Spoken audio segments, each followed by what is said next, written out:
Imagine standing in the middle of China's vast deserts, endless dunes, blistering heat, and then a herd of fluffy rabbits. Sounds like a mirage, right? But it's not. In the deserts of northern China, particularly near the edge of the Gobi, locals have found an unlikely ally in the battle against poverty and desertification: rabbits. These small creatures, famous for their soft fur and rapid reproduction, are being raised in the heart of the sand. It's not just a quirky side project, it's a growing business. But why rabbits? Why here? And how did anyone even think this could work? You'll be shocked to learn how a small mammal is transforming lives in one of the harshest places on Earth. But first, let's explore why China picked rabbits over any other animal.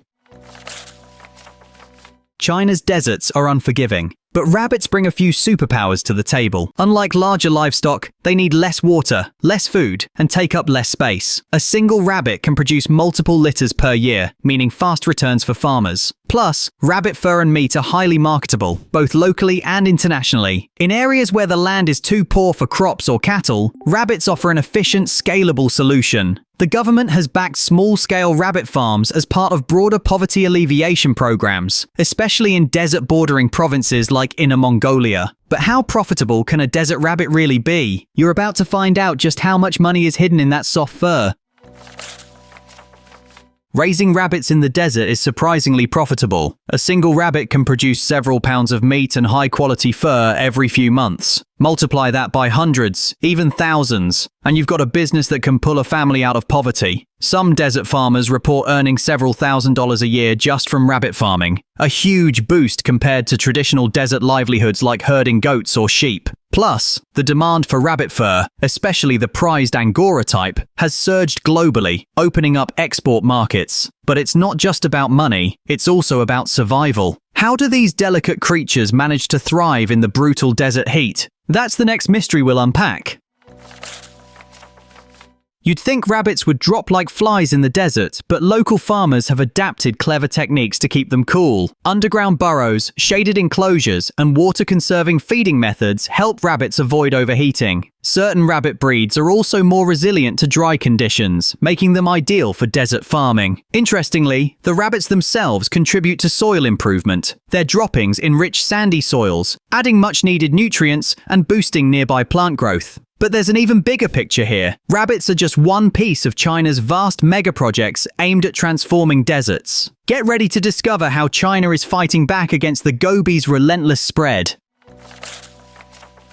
China's massive anti-desertification campaigns stretch far beyond rabbit farms. Known as the Green Great Wall, these projects aim to plant billions of trees, grasses, and shrubs to hold back the desert's advance. But alongside plants, introducing animals like rabbits plays a role in revitalizing the land. Rabbit farming helps stabilize local economies, giving people incentives to stay and care for the land rather than abandon it. Plus, rabbit droppings boost the fertility of sandy soils, supporting grass and shrub growth. This layered approach, combining plants, animals, and human effort, is reshaping the face of China's deserts. But can it really stop the mighty Gobi from swallowing up more land? Let's find out in the next chapter. The Gobi Desert is one of the largest and most aggressive deserts on the planet, stretching over 500,000 square miles. Every year it creeps farther into once productive farmland, threatening villages, cities, and even air quality across China. But China has been fighting back hard. Massive sand fixing projects using grasses, shrubs, and trees aim to hold the shifting sands in place. Rabbit farming is part of this ecosystem puzzle. By supporting local farmers, China reduces human migration away from these dry zones, keeping a human presence on the front lines. This matters because when people leave, the land degrades even faster. But human hands aren't the only factor in this fight. Let's zoom in on the people shaping the desert's future.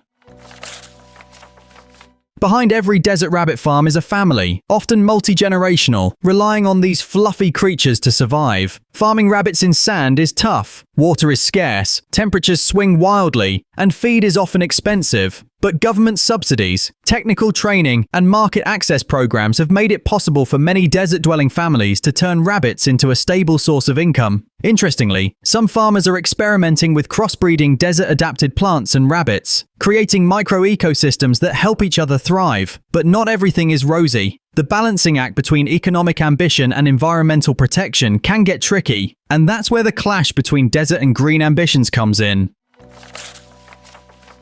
On paper, it sounds perfect. Plant trees, farm rabbits, green the desert, and lift people out of poverty. But the reality is more complicated. Massive tree planting projects often require water that deserts simply don't have. Rabbit farming too depends on water and imported feed, adding pressure to already strained resources. Some scientists warn that focusing too much on surface green results ignores deeper environmental risks, like underground water depletion. Yet, for the Chinese government, these visible wins are crucial, especially for showcasing success stories on the world stage. Speaking of big ambitions, let's explore just how much money China is throwing at its billion-dollar desert transformation projects. China's anti-desertification push is not a small operation. We're talking about billions of dollars invested over the past few decades. Entire counties have been redesigned, forests planted across thousands of square miles, and even satellite monitoring systems deployed to track desert movement. Rabbit farming is often supported by these big money efforts, with grants, loans, and technical assistance provided to local communities. The goal? To create sustainable green belts that lock the sand in place and provide local livelihoods. But as water grows scarcer and climate pressures increase, the survival of these projects, and the rabbits, is far from guaranteed. In fact, the rabbit farms are tangled up in a much larger story: China's water wars. Water is the lifeblood of any desert project, and in China, it's becoming a precious, contested resource. Desert regions already struggle with vanishing rivers, sinking groundwater, and fierce competition between agricultural, industrial, and urban demands. Rabbit farms, though small, still need water, not just for the animals, but for growing the feed they eat. Some critics argue that scaling up rabbit farming in deserts could worsen water shortages, pitting small farmers against big industries and megacities. Yet others say that with careful management, rabbit farming could actually help conserve water by replacing thirstier livestock like cattle. But as sandstorms rage and climate patterns shift, the fragile balance between sand and survival becomes harder to maintain. Ready to face the storm? Every spring, massive sandstorms sweep across northern China, turning skies orange and choking cities with dust. These storms, fueled by desert expansion, threaten both people and animals, including the fragile rabbit farms. Sand can clog rabbit enclosures, contaminate water supplies, and even damage the delicate fur that gives the animals their market value. Yet some farmers have found ways to turn this threat into an opportunity. By reinforcing rabbit housing with local materials and using storm barriers, they not only protect their animals, but also help shield nearby crops and settlements. Still, protecting the rabbit's soft fur from abrasive sand is a constant struggle. And beyond the stormy skies, there's another hidden cost to this desert success story. Raising rabbits in the desert comes with challenges that are often overlooked. Feed costs can skyrocket when local vegetation is scarce, forcing farmers to import food from distant regions. Veterinary care is also limited in remote desert areas, making disease outbreaks a constant threat. On top of that, success can bring its own problems. As more farmers jump into rabbit breeding, markets can flood, prices can crash, and small farmers can be squeezed out by larger operations. It's a delicate balancing act where profits can quickly turn to losses. But for many, the dream of breaking into global markets, especially the lucrative fur trade, keeps them going. Let's pull back the curtain on China's desert export ambitions.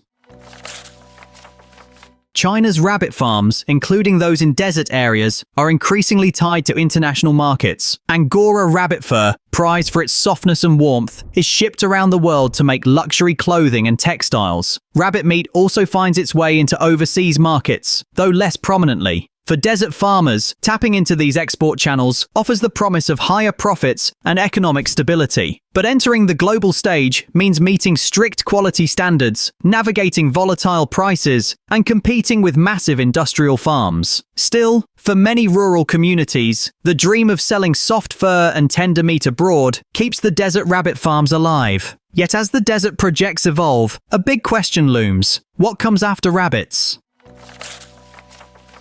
While rabbits have brought hope to many desert communities, they are just one chapter in China's larger desert strategy. New technologies, from drone-assisted planting to bioengineered desert crops, are being tested alongside animal farming. There's talk of scaling up solar farms, wind power projects, and even eco-tourism in these once barren regions. Rabbits may have opened the door, but the long-term transformation of the desert will depend on an entire portfolio of innovations. The big question is whether China can balance economic ambition with environmental responsibility, ensuring that today's rabbit farms don't become tomorrow's ecological failures. In the final chapter, we'll explore the future vision of China's desert megaprojects and the lessons the world can learn.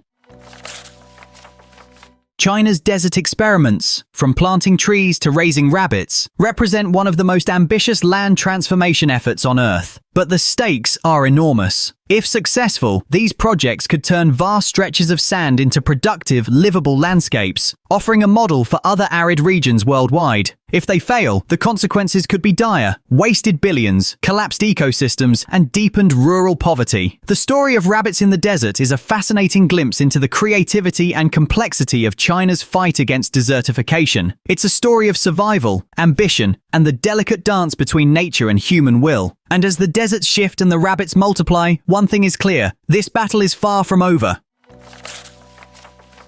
While they may seem small, rabbits are more than just livestock. They act as ecosystem engineers in desert environments. Their burrowing loosens compacted soil, allowing air and water to penetrate deeper. Their droppings, rich in nutrients, help fertilize sparse desert plants. Over time, these micro-changes can shift local ecosystems, encouraging more vegetation and even attracting other animals like insects and small birds. But there's a risk. If rabbit populations grow too quickly, they can overgraze fragile plants, turning helpful actions into destructive ones. Managing this balance is now a key focus for desert conservationists. But how exactly are scientists tracking these changes across such vast, sandy landscapes? Yes, you read that right. China is using satellite technology to monitor changes in its desert rabbit farming zones. From space, scientists can track vegetation health, land surface temperatures, and shifting sand patterns. By overlaying this data with local farming reports, they can see how rabbit farming affects the landscape at a large scale. This cutting-edge monitoring helps policymakers adjust strategies in real time, scaling up what works and pulling back on what doesn't. It's a fascinating mix of old-world farming and space-age surveillance, all aimed at transforming some of the harshest environments on Earth. But can even the sharpest eyes in the sky predict the long-term impact of rabbits on China's deserts? Beyond economics and ecology, rabbits are quietly reshaping the cultural life of desert communities. In some regions, rabbit farming has sparked local festivals celebrating the animals, with crafts, recipes, and even children's games centered around rabbits. Traditional desert dishes are being reinvented using rabbit meat, adding new flavors to local cuisine. Small businesses have emerged, selling handmade rabbit fur products, from scarves to decorative items, blending ancient desert survival skills with modern fashion trends. These cultural shifts not only strengthen community identity, but also attract curious visitors and tourists, eager to see how a humble animal is transforming both land and life. But will this cultural momentum help secure the long-term future of rabbit farming, or is it just a passing phase?